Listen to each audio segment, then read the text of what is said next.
Welcome back to Basic Havoc. My name's Logan Shepard. I'll be your guide for this refresher course. This training will take you through tactical movement, weaponry usage, vehicle piloting, and base operations. You can move forward, back, strafe left, and strafe right with the movement keys. All of your controls can be customized to suit your taste via the options menu. Practice moving around, then meet me in the next section.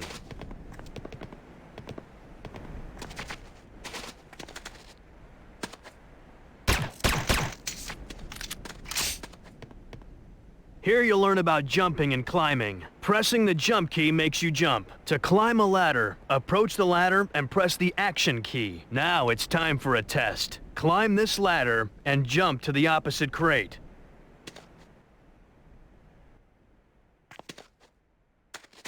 Looks like you've got it. Now, let's cover your EVA unit. That device on your left arm is called EVA, short for Electronic Video Assistant. The most important thing EVA does is track mission objectives. I'll activate your first mission objective. Notice EVA announced the objective and indicated the location on your radar in the lower left-hand corner with a green star. Mission objectives come in 3 different varieties: primary, secondary, and hidden objectives. The green star indicates a primary mission objective. Objectives of this type must be completed for mission success. The data link includes a map, mission data, and a dynamically updated combat database. You can access any data link screen by pressing the EVA key, which activates the most recently viewed EVA page. That covers it for EVA. Just remember to refer back to your data links whenever you need tactical information. During missions, the action key can be used to interact with people and equipment. You can talk to a soldier by using the action key. Ask the soldier at the exit to open the gate, and we'll move on. Good to see you, sir.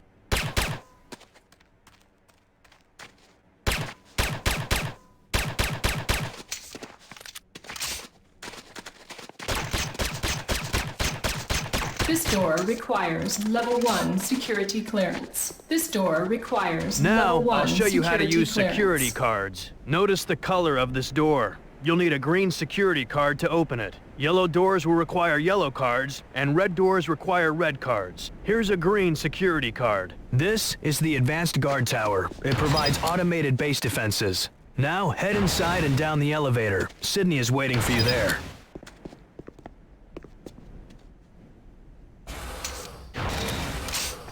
Hey Havoc, here you will learn more about your electronic video assistant, EVA for short. On the bottom of your display are 2 meters, one for health and one for armor. As you take damage, these meters decrease. Armor reduces the amount of damage you take. Here's an example.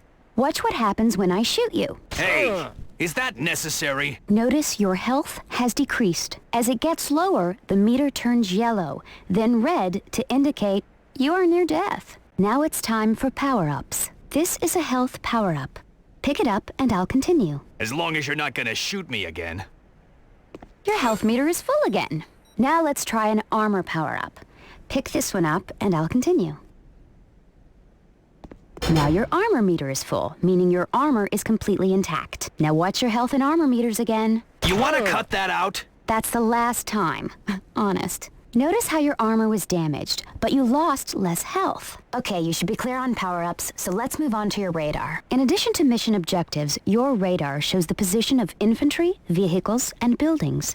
Radar shows your immediate surroundings, but your overhead map provides a more strategic view. Press the map key to take a look at your overhead map. Infantry appear as circles. Note the yellow circle showing my position on the radar. GDI units appear in yellow. Nod units in red. Neutral units appear in white. Watch the red triangle representing the Nod vehicle as it passes on the radar.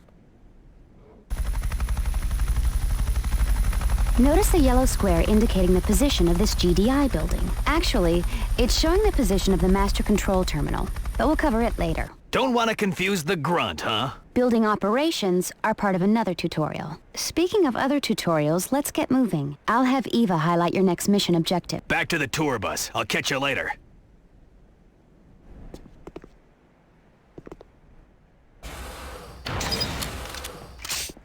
She likes me. This is the Infantry Barracks. Inside, Gunner will explain weaponry basics.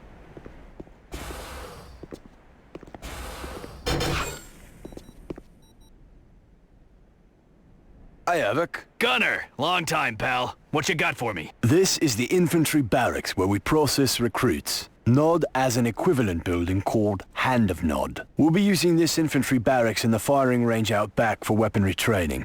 This first weapon is the Vervac Commando Elite Falcon automatic pistol. Select it by pressing the handguns key and head out back to the firing range. There are still some targets to be destroyed. Notice your targeting reticle has an outer circle and an inner dot. The outer circle shows where you're pointing the weapon. The inner dot shows where the weapon will actually hit. You may have an obstacle in the way which prevents you from targeting properly. Point the automatic pistol at any target on the range. When you have a valid target, the reticle turns red. If you're reloading or out of ammunition, the reticle turns yellow. Further information about your target is displayed near the targeting brackets. Point the weapon at any target and press primary fire. Aim for the head to maximize the damage dealt per shot. Shoot all the targets in the range and we'll cover sniper rifle training. Next is the Vervac R59 Pierce sniper rifle. Select the sniper rifle by pressing the sniper weapons key. This weapon serves two functions: accurate long-range targeting and sound detection. Use secondary fire to activate the scope. You can zoom in and out using the zoom control keys. The weapon is equipped with a directional microphone, which can pick up conversations at long ranges. Use secondary fire again to deactivate the scope. Only your automatic pistol has infinite ammunition. You need to watch ammunition for other weapons, like this sniper rifle. The remaining ammunition in your clip and the total count of remaining ammunition is shown at the bottom of your display. Another indicator of ammo loss is your targeting reticle. If it turns yellow, you're either in need of reloading or out of ammunition. Red means fire, yellow means I need ammo. Gotcha. To reload a weapon, press the reload key. If you need more ammunition, a power-up is ready near the firing range. Eliminate all targets and come back for the automatic rifle. The next weapon is the Corbretti AR-70 Raptor automatic rifle. Use the automatic weapons key to select this weapon. This is good stuff, Gunner, but when do we get to the real explosives? Eliminate the targets and then come back for more exotic weaponry. Next up is the Sakoze 66mm Type R12 Locust automatic rocket launcher. Select this weapon by pressing the rocket launcher key. Now you're talking. Take your time destroying all the targets. Come back in when you're done.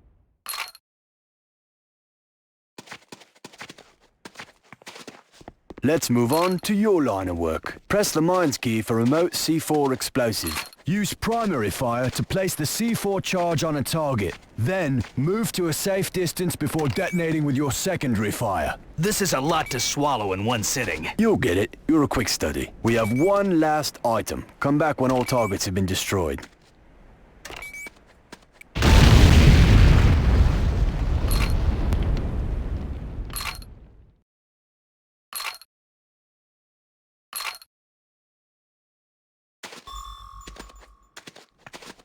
This last item is the GS2 Godsend satellite targeting device, otherwise known as the Ion Cannon Beacon. This is used to guide orbiting ion cannon satellites to their targets. Nod has a similar device known as a nuclear strike beacon. You can guess what it's for. Select the beacon, head out to the firing range, and place it in a location designated by the objective marker on your radar. Arm and plant the ion cannon beacon by using primary fire.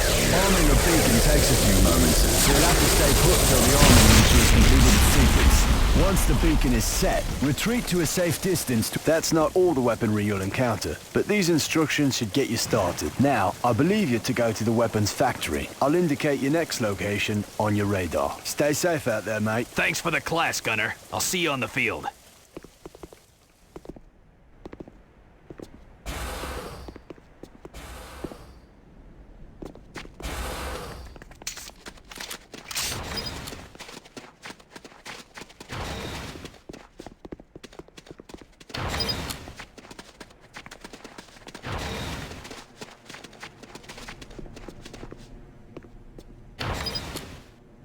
This is the weapons factory. Head inside and Hotwire will continue your instruction. Don't wait up for me. Wish I didn't have to, sir.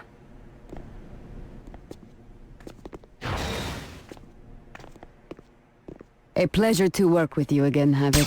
This is the weapons factory. The weapons factory controls vehicle production at your base. NOD uses a different approach. They rely on airstrips instead of weapons factories. When you see an empty vehicle on the battlefield, climb inside and use it to your advantage. Head outside and approach the Humvee.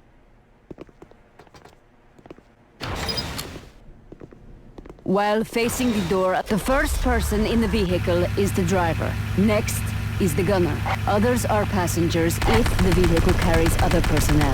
If you are the only person in the vehicle, you are simultaneously driving and gunning. Aim the machine gun with the targeting reticle and drive with the movement keys. Press forward to accelerate and backward to brake or reverse. Take Complete the next objective. Follow the blue stars on your radar. Drive to each objective point before parking the vehicle. Come back inside the factory and we'll continue. Next vehicle is the medium tank. This is a treaded vehicle, meaning it turns tighter and has more armor, but is slower than wheeled vehicles. The controls are very similar. Take it for a spin around the track, then meet up with Logan for the next lesson. You can squish infantry units with some vehicles. Here are some targets for you to practice squishing.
Welcome, welcome. I am Dr. Ignacio Mobius.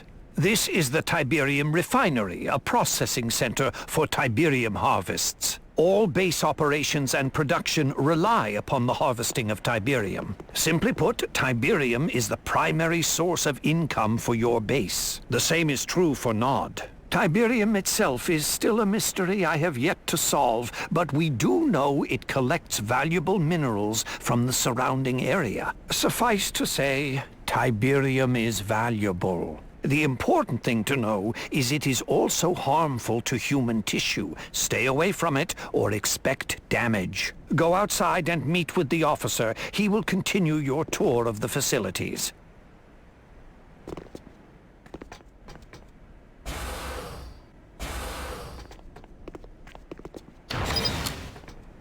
You ready? Our next stop is the power plant. Follow me.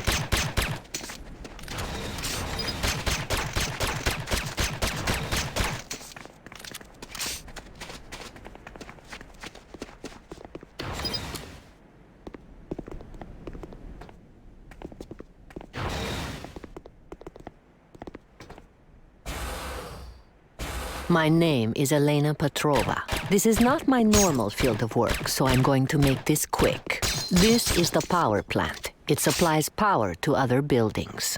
Destroying a power plant will shut down other structures. Watch what happens when the power plant is disabled. Some of the affected buildings will have slower operation and production. Others shut off entirely. Keep in mind, not every building requires power to function. We are finished. Meet up with your guide outside.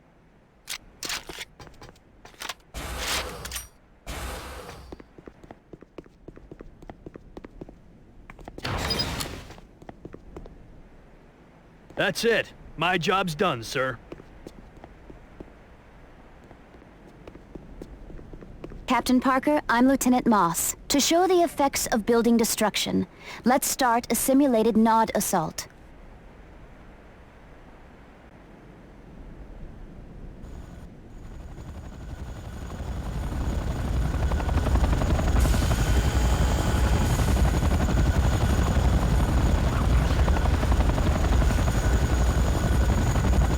Let's continue.